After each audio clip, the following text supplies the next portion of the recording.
Summary: The Ladie Upstairs by Jessie Elland. Jessie Elland's The Ladie Upstairs is seductive, gothic fever dream, sapphic horror novel drenched in bodily terror, class warfare, and twisted longing. Set within the imposing walls of Ropner Hall, the novel unspools nightmarish tale of servant girls' ascent, both literal and symbolic, into world of decadence, manipulation, and monstrosity. Equal parts Northanger Abbey and Saltburn, this debut is both homage to and subversion of the Gothic tradition, laced with contemporary feminist bite and penchant for the grotesque. One below stairs, Anne's beginning in the kitchen.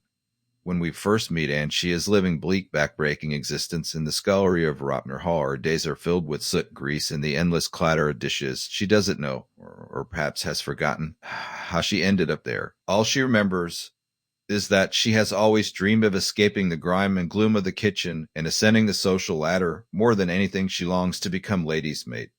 Position of prestige and proximity to elegance. From the start, the novel paints Anne's world in grotesque sensory detail. The kitchen stinks of meat and mildew, rats scurry beneath floorboards, and the other servants regard her with either disdain or blank indifference. She is ghost in her life, unnoticed and unimportant except when being shouted at or punished for imagined slights. This section of the novel is disorienting and claustrophobic. Time warps, days repeat themselves, the setting feels less like historical fiction and more like dreamscape.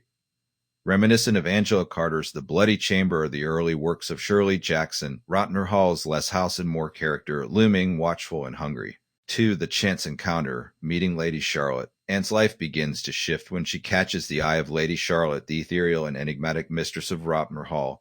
In a moment that feels orchestrated by fate or something more sinister, Lady Charlotte descends into the kitchen to speak to Anne directly. Breach at every rule and expectation in the rigid upstairs-downstairs divide.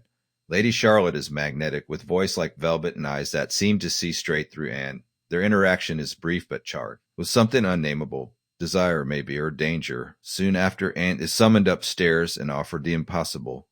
Position as Lady Charlotte's personal maid, Anne is elated. Finally, she is escaping the filth and obscurity of the kitchen. But from the very moment she steps foot on the landing, it's clear that life upstairs is far stranger and far more dangerous than she had ever imagined. 3. A new life above stairs. At first, Anne is swept up in the glamour of it all.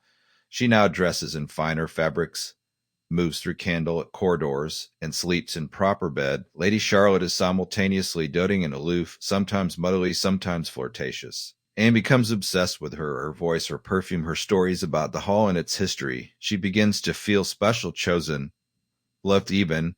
But the more time Anne spends above stairs, the more she begins to notice things that don't quite add up. Other maids seem to disappear without notice.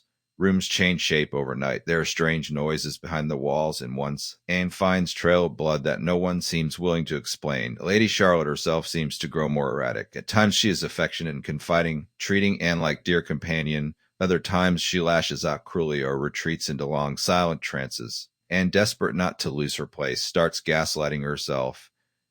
Refusing to believe the warning signs, the relationship between Anne and Lady Charlotte becomes increasingly intense and erotic, laced with violence, manipulation, and feverish longing. Anne is repelled and enchanted in equal measure, never fully understanding what Lady Charlotte wants from her or what she herself is coming.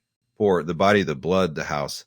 As Anne uncovers more of the secrets of Ropner Hall, the novel slips further into the surreal and horrific. The house itself appears to feed off its inhabitants. Time no longer functions normally.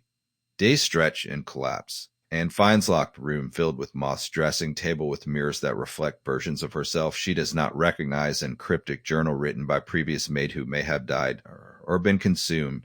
The prose becomes more visceral, more dreamlike, descriptions of physical decay. Rotting wallpaper, bleeding furniture, animal carcasses mirror Anne's own psychological unraveling. The boundaries between desire and revulsion, between seduction and destruction, blur when Anne discovers the truth of what lies upstairs, the literal and metaphorical heart of the house. The novel shifts from gothic to body horror. Lady Charlotte is not what she appears to be. Ropner Hall is not merely haunted by ghosts, but by the insatiable appetites of class, gender, and power. There is something monstrous at its core, and Anne must choose whether to flee, fight, or surrender. Life transformation and the final descent.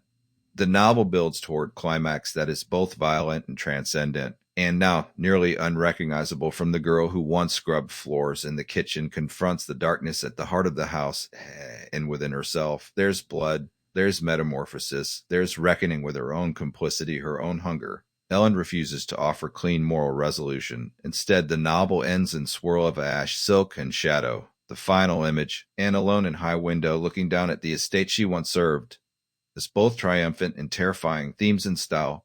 The Lady Upstairs is rich with themes of queer desire. The relationship between Anne and Lady Charlotte is tangled yearning and domination, tenderness and terror. Feminist horror. The novel explores how women's bodies and ambitions are shaped and often devoured by patriarchal systems, class struggle. Anne's hunger to rise above station is central engine of the plot, and Ellen shows how class mobility can be both seductive and deadly. Madness and memory.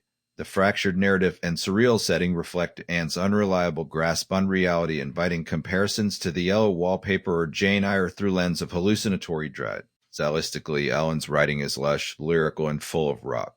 Every sentence shimmers with sensory overload. The roses in the upstairs corridor bloomed out of wallpaper and blood, and I pressed my nose to them until I bled too. Her use of body horror is precise and purposeful, not gratuitous, but deeply symbolic. Conclusion.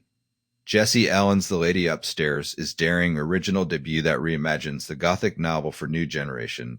It is a story of ambition and obsession, of blood and silk, of what it to be noticed in a world that thrives on erasure. Unapologetically queer, viscerally feminist, and ferociously imaginative, this novel invites readers into a world where desire and danger are inextricable. It asks, what are we willing to sacrifice to escape our own hell? And what happens when we discover the devil upstairs wears pearls? Masterclass in psychological horror and literary craft, The Lady Upstairs does not merely read. It survived.